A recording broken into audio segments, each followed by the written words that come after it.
श्री राधे।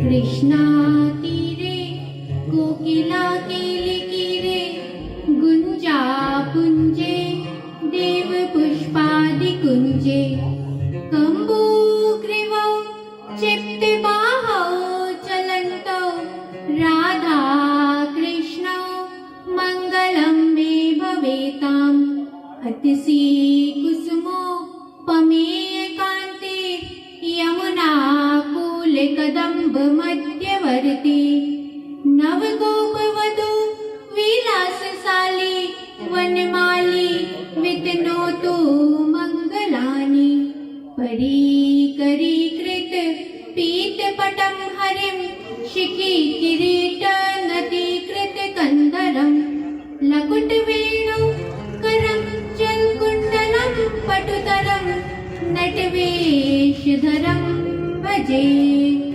व्रजे वसन्तं नवनीतचौरं गोपाङ्गनानामनुकूलचौरम् अनेकजन्मार्जितपापचौरं चौराग्रगण्यं पुरुषं नमामि। श्रीहंसं च सनत्कुमारप्रवती वीणाधरं नारदं निम्बादित्यगुरुं च द्वादश गुरुन् श्रीश्रीनिवासादिकान् वन्दे सुन्दरभट्टदेशिकमुखान् वश्विन्दुसङ्ख्यायुतान् श्रीव्यासादरिमध्यगाच परिता सर्वान् गुरुन् सादरम्। हे निम्बार्कदयानिधे गुणनिधे हे भक्तचिन्तामणे हे आचार्य शिरोमणे मुनिगणे रामेक्यपादाम्बुज हे सृष्टिस्थिति पालक प्रभवना हे नाथ मायाधिपे हे गोवर्धन कन्दरालय विभो मां पाहि सर्वेश्वर। कस्तूरी तिलकं ललाटपटले वक्षस्थले कौस्तुभं नासाग्रे वरमुक्तिकङ्कणतले वेणुकरे कङ्कणम् सर्वाङ्गे हरिचन्दनं सुललितं कण्ठे च मुक्तावले गोपस्त्रीपरिवेष्टितो विजयते गोपालचूडामणि। भक्त भक्त भगवंत गुरु चतुरनाम बपुए तिनके पदवंदन किए नाशत विघ्न अनेक नाशत विघ्न अनेक।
जय राधा रमण हरि बोल रे, जय राधा रमण हरि बोल, जय राधा रमण हरि बोल रे, जय राधा रमण हरि बोल। बोलिए भक्तवत्सल भगवान की जय, राधा सर्वेश्वर भगवान की जय, गिरिराज महाराज की जय, वृंदावन बिहारी लाल की जय, भागवत भगवान की जय, पूज्य सद्गुरुदेव भगवान की जय। जय जय श्री राधे श्याम।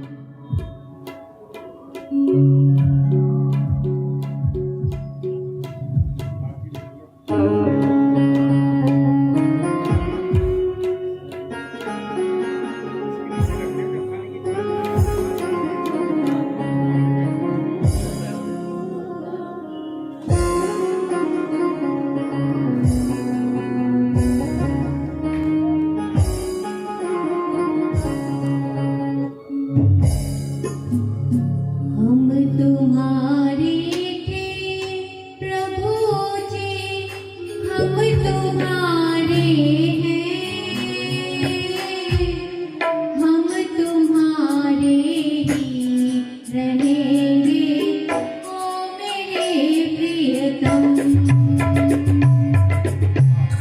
तुम्हारे थे प्रभु जी, हम तुम्हारे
किसके द्वारे जाओ पुकारो,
छोड़ा तुम संग नाता जोड़ा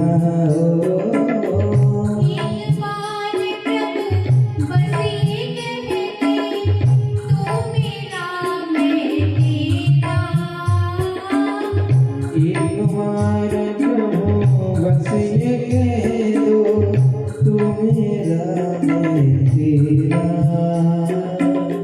साची प्रीत की रीत निभा दो ओ मेरे प्रियतम। हम तुम्हारे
सुन लियो ओ ब्रजराज दुलारे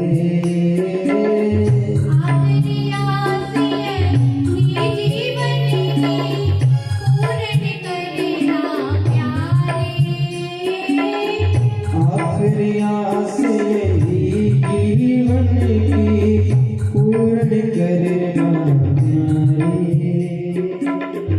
एक बार हृदय से लगा लो ओ मेरे प्रियतम।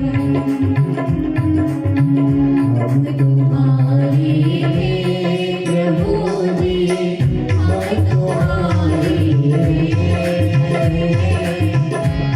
तुम्हारे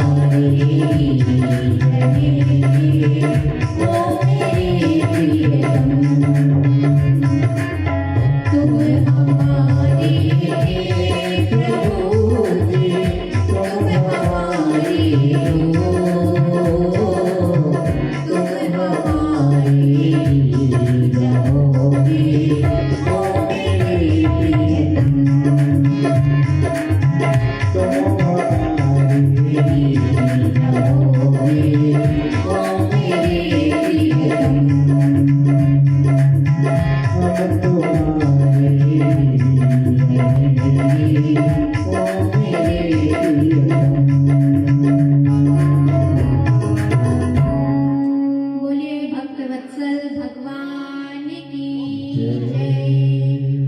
जय जय श्री राधे श्याम। कल हम लोग कथा में श्रवण कर रहे थे। नारद जी को जैसे ही ज्ञात हुआ कि यह भागवत ही सत्कर्म है, तब नारद जी ने यह निश्चय किया कि मैं अवश्य ज्ञान यज्ञ करूंगा। संकादिकों से पूछा कि यह भागवत की कथा कहाँ पर करनी चाहिए, यह भी बतलाइए। तब संकादिकों ने कहा कि हरिद्वार में गंगा जी के किनारे। सभी वहां से चलकर गंगा जी के किनारे हरिद्वार में आए और सभी जगह निमंत्रण भेजा गया कथा का। जितने भी ऋषि महर्षि थे, बड़े बड़े भृगु वशिष्ठ, सभी तेजी से दौड़ दौड़ कर आए अपनी सभी शिष्य मंडलियों के साथ। सभी देवता, गंधर्व, दानव भी आए थे कथा का श्रवण करने के लिए। हिमालय आदि जितने भी पर्वत हैं वह सब मूर्तिमान होकर कथा का श्रवण करने के लिए आए थे। पुष्कर आदि जितने भी सरोवर हैं वह सब भी कथा का श्रवण करने के लिए वहां पर उपस्थित थे।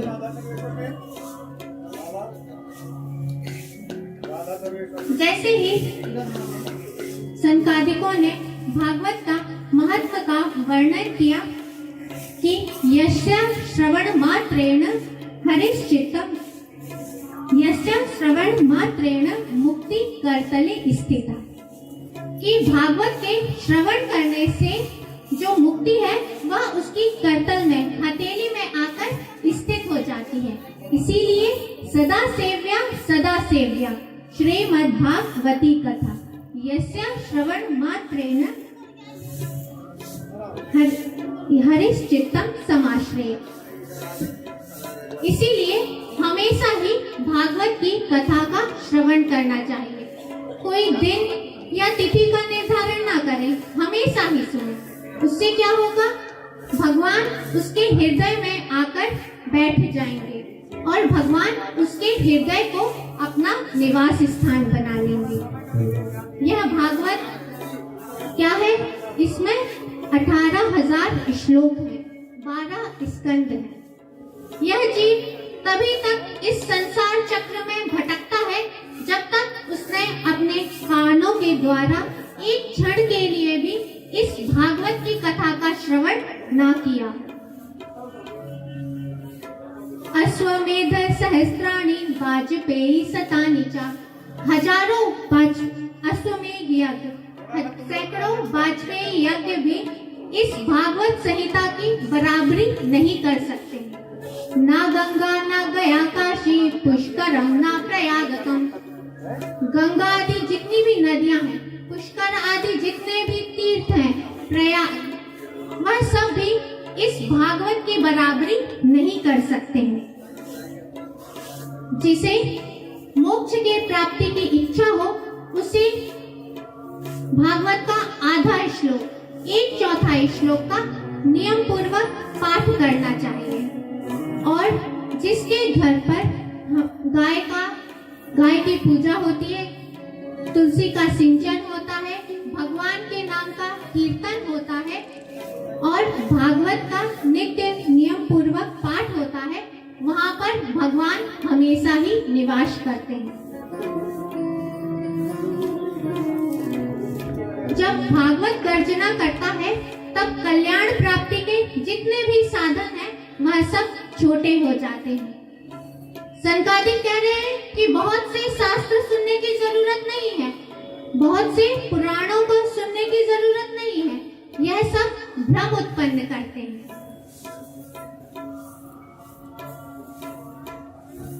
और आगे बतला रहे हैं कि यह भगवान की तेनेयम वांगमय मूर्ति, यह भगवान की वांगमय शब्दमय प्रतिरूपा है। इसमें 12 स्कंद हैं। प्रथम और द्वितीय स्कंद को भगवान के चरण कहा गया है। तृतीय और चतुर्थ स्कंद को भगवान की दोनों जंघाएं कहा गया है। पंचम स्कंद को भगवान का नाभिक क्षेत्र कहा गया है। छठे स्कंद को भगवान का हृदय कहा गया है।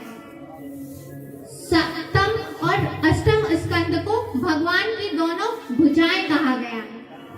नवम स्कंद को भगवान का मुख कहा गया है।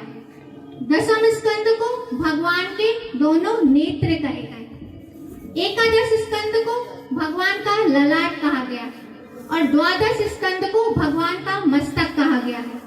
इस प्रकार यह भगवान की वांगमय शब्दमय प्रतिरूपा है। इसके श्रवण से, पाठ से पापों की मुक्ति होती है। इस प्रकार संकादिक भागवत की महिमा का श्रवण कर रहे थे, सुना रहे थे और नारद जी कथा का श्रवण कर रहे थे हरिद्वार में, और भक्ति ज्ञान वैराग्य दुखी थे वृंदावन में। यह भागवत ऐसी दवा है, इसका सेवन दूसरा करता है और रोग दूसरे का दूर होता है, दुख दूसरे का दूर होता है। दुखी थे भक्ति ज्ञान वैराग्य। और इस कथा का श्रवण कर रहे थे नारद जी हरिद्वार में। और भक्ति ज्ञान वैराग्य तीनों भागवत कथा से के रस से पुष्ट होकर आकाश मार्ग के द्वारा जहां पर भागवत की कथा हो रही थी वहां पर उपस्थित हुए। भक्तेषु तौ तौ तर्णौ गृहीत्वा प्रेमैक रूपा सहसा विरासीत् श्री कृष्ण गोविंद हरे मुरारे नाथेति नामानि मुहुर्वदन्ति।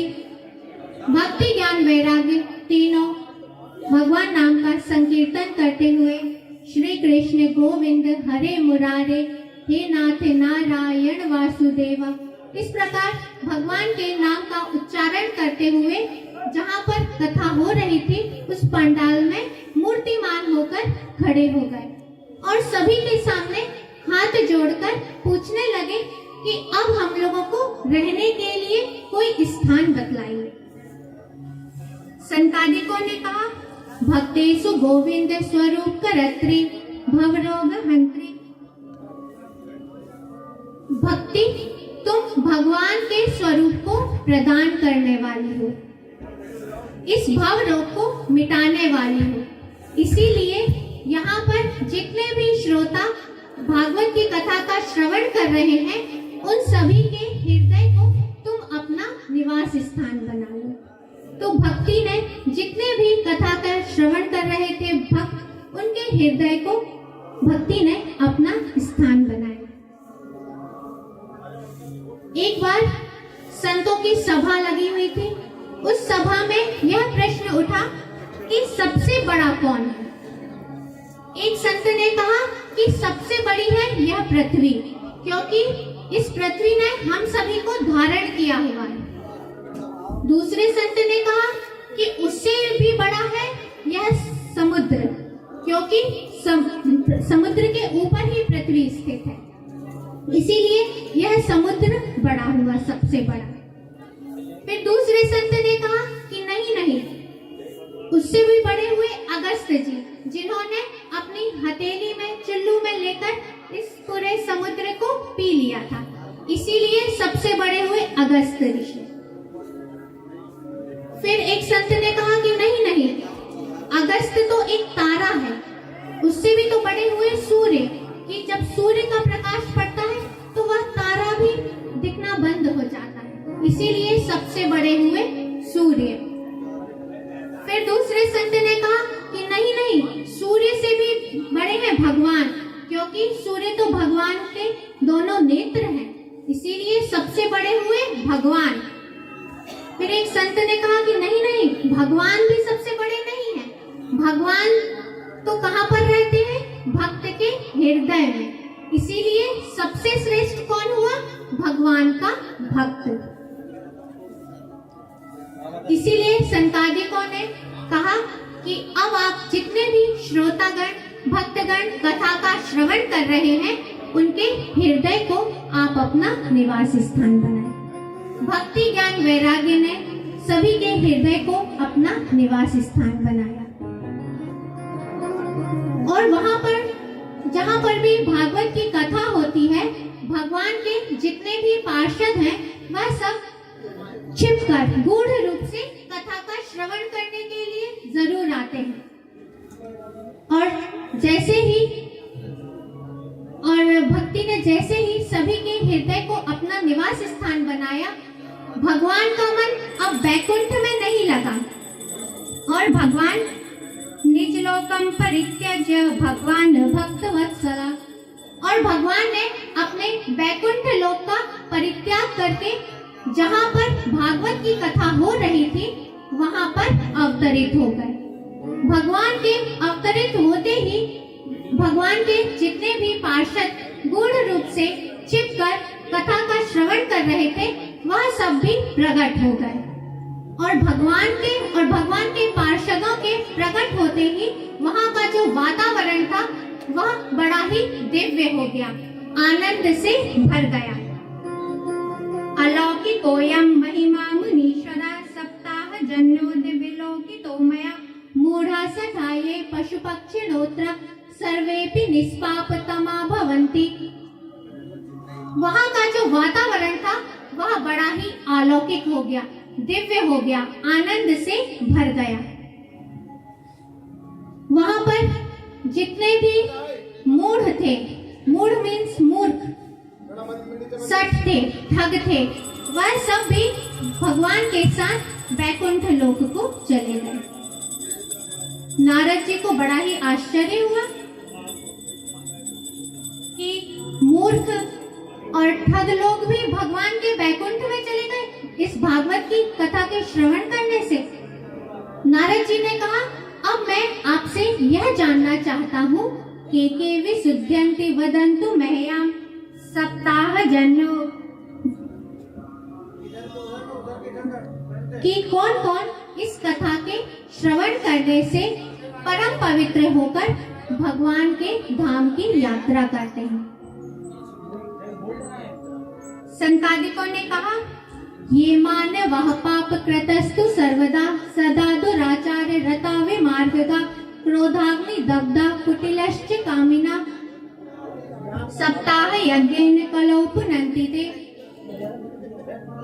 जिस मनुष्य ने अपने जीवन भर पाप कर्म ही किया, जो सदा दुराचार में ही रत रहा हो, क्रोधी हो, कामी हो, वह भी यदि साप्ताहिक विधि से भागवत की कथा का श्रवण करते हैं तो वह भी परम पवित्र होकर भगवत धाम की यात्रा करते हैं। 5 प्रकार के उग्र पाप कहे गए हैं जिनके पाप के प्रायश्चित का विधान शास्त्रों में भी नहीं है।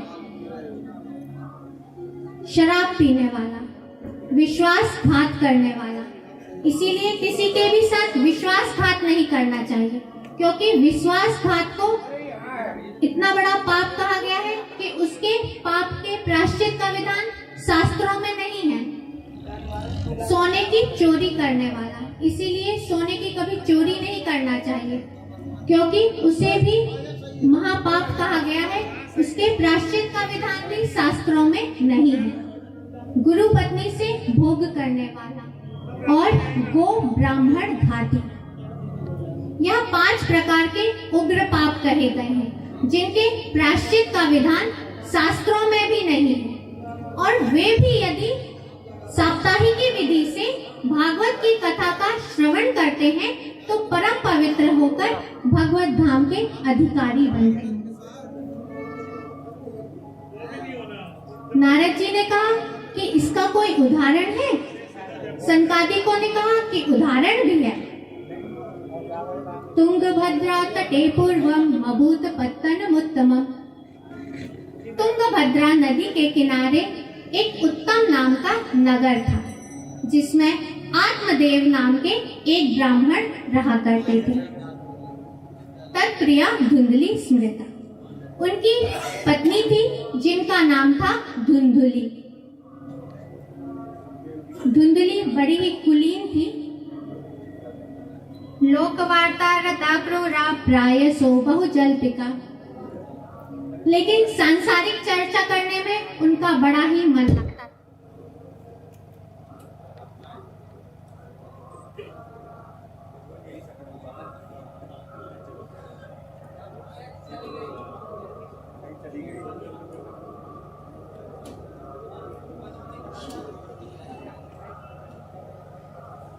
श्री राधे।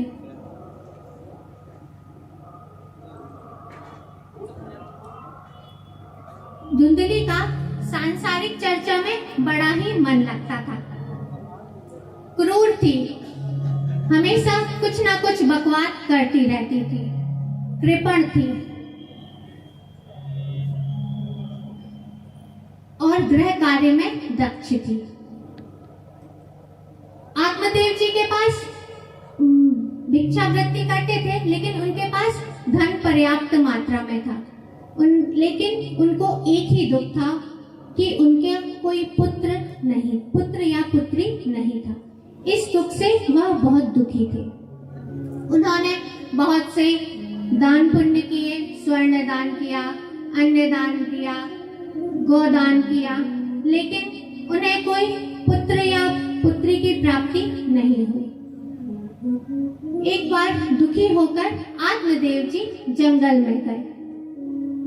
वहां पर उन्हें एक महात्मा जी मिले। जैसे ही आत्मदेव जी ने उन संत को देखा और उनके चरणों में साष्टांग लेट गए और उनके चरणों को पकड़ लिया। संत ने कहा, कथम रोदसी विप्रा त्वाम काते चिंता बलियसी। ब्राह्मण थे, आप क्यों रो रहे हैं? आपको क्या चिंता है? आप यहाँ पर क्या करने आए हैं? आत्मदेव जी ने कहा कि मैं कोई वृक्ष लगाता हूँ तो वह फल नहीं देता है, गाय पालता हूँ तो वह बांझ हो जाती है, कोई भी फल लेकर आता हूँ तो वह जल्दी ही खराब हो जाता है, और मेरे हाथ से साधु संत ब्राह्मण भिक्षा खुश होकर नहीं लेते हैं। क्यों? क्योंकि मुझे कोई पुत्र या पुत्र नहीं है, इस कारण कोई मेरे हाथ से खुश होकर भिक्षा नहीं लेता है। इसीलिए मैं आत्महत्या करने के लिए आया हूँ। महात्मा जी ने कहा कि यह तो बड़ी खुशी की बात है कि तुम्हें कोई पुत्र नहीं है।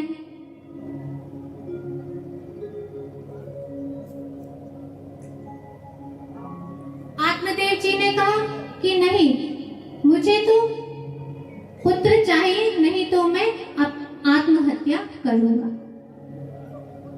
महात्मा जी ने कहा कि मैं तुम्हारे भाग्य की रेखा देख रहा हूँ कि तुम्हें इस जन्म में ही नहीं, तुम्हें 7 जन्मों तक कोई पुत्र प्राप्त नहीं होगा।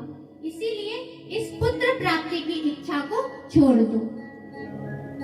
आत्मदेव जी ने कहा कि नहीं, मुझे तो अब आप कुछ ऐसा आशीर्वाद दीजिए कि मुझे पुत्र हो जाए, नहीं तो मैं आत्महत्या करूंगा। महात्मा जी ने अपने पास से एक फल दिया और कहा कि इसे अपनी पत्नी को खिला देना, और कुछ नियम बतला दिए कि तुम्हारी पत्नी स्वच्छता पूर्वक रहे, एक समय भोजन करे, सत्य बोले, इस प्रकार नियम बतला दिए। आत्मदेव जी बड़े प्रसन्न होकर अपने घर आए और अपनी पत्नी धुंधली को फल दिया और कहा कि इसे खा लो, अपने यहाँ अवश्य पुत्र होगा, और सारे नियम बतला दिए। धुंधली बड़ी ही दुखी हुई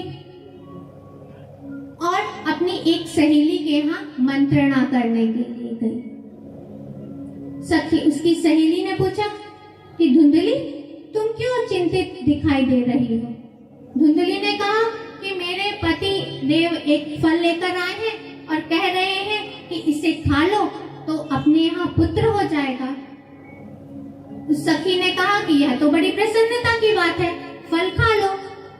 तब धुंधली ने कहा कि यदि मैं यह फल खा लूंगी तो मैं गर्भवती हो जाऊंगी, और यदि मैं गर्भवती हो गई तो पेट में भोजन की जगह कम हो जाएगी और मैं कमजोर हो जाऊंगी, तब घर का कामकाज कैसे होगा?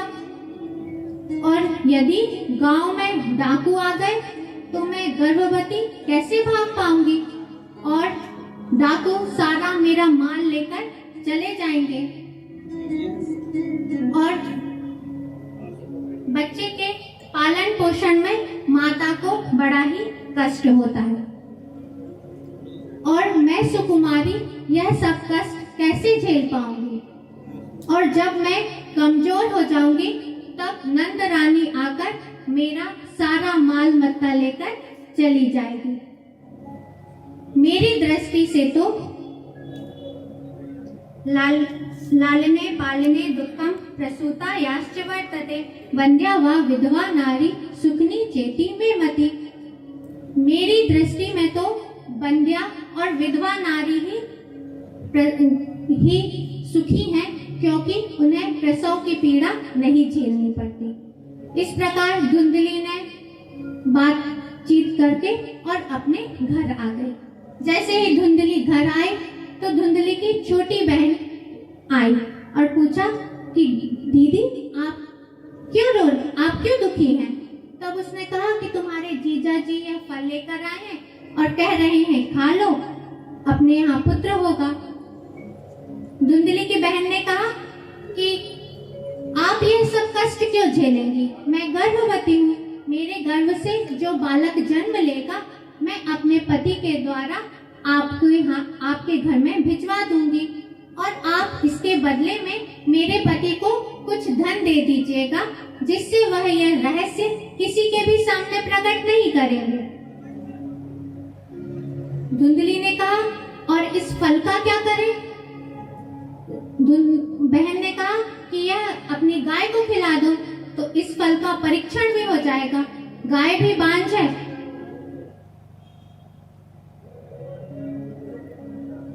फिर धुंधली ने कहा तब तक मैं क्या करूं? धुंधली की बहन ने कहा कि तब तक आप गर्भवती का स्वांग करिए, बढ़िया भोजन करिए और आराम से सुखपूर्वक घर पर रहिए। कुछ समय बीतने के पश्चात धुंधली की बहन ने एक पुत्र को जन्म दिया और धुंधली ने उसे अपने पति के द्वारा धुंधली के घर पर भिजवा दिया। उस समय आत्मदेव जी घर पर नहीं थे। धुंधली ने आत्मदेव जी को सूचना भिजवा दी कि सुखपूर्वक बालक ने जन्म ले लिया है। आत्मदेव जी बड़े ही प्रसन्न हुए और उन्होंने बड़ा ही उत्सव मनाया, बहुत सा दान पुण्य किया। पुत्र से धुंधकारी ते नाम मात्र प्रतिष्ठितम, और उस पुत्र का नाम रखा धुंधुकारी। उसके ठीक 3 महीने के पश्चात गाय ने भी एक पुत्र को बालक को जन्म दिया। वह बालक पूरा मनुष्य की आकृति का था, लेकिन उसके जो कान थे वह गाय के कान के समान थे। सोने के समान चमकता हुआ बालक था, इतना तेज था उस बालक में। इसीलिए आत्मदेव जी ने उसका नाम रखा गोकर्ण। गोकर्ण पंडितो ज्ञानी धुंधकारी महाकला। गोकर्ण जी बड़े भारी विद्वान बने और धुंधकारी बड़ा ही दुष्ट बना। स्नान शौच क्रियाहीनो दुर्भक्षी क्रोध वर्धिता दुष्परिग्रह कर्तश्च स्वहस्तेन भोजनम। धुंधकारी था तो ब्राह्मण, लेकिन स्नान नहीं करता था। छोटे छोटे बालक खेलते रहते थे तो उन्हें ले जाकर कुएं में गिरा देता था। शव के हाथ का छुआ हुआ भोजन भी कर लेता था। चांडाल की कुत्तों की टोली बनाकर घूमा करता था और बुरी बुरी वस्तुओं का संग्रह करता था और अपने पिता का सारा धन उसने ऐसे ही खर्च कर दिया। आत्मदेव जी ने कहा कि इससे तो अच्छा था कि पुत्र नहीं होता, तभी अच्छा रहता। और एक दिन आत्मदेव जी पुनः जंगल के लिए जाने लगे। गोकर्ण जी ने देखा कि पूछा, पिताजी आप कहाँ जा रहे हैं? आत्मदेव जी ने कहा कि मैं वन में जा रहा हूँ। गोकर्ण जी ने कहा कि भजन करने के लिए? तो कहा नहीं नहीं, आत्महत्या करने के लिए। देख नहीं रहे कि यह धुंधकारी कितना दुष्ट हो गया है, अब इसके साथ कैसे रहा जाएगा? गोकर्ण जी ने कहा कि पिताजी यह संसार असार है, इसीलिए इसे अपना मानना छोड़ दे। यह मेरा पुत्र है, इस प्रकार विचार को छोड़ दीजिए। मुंचा ज्ञानम प्रजा रूपम मोह तो नरके गति, क्योंकि मोह से नरक की प्राप्ति होती है।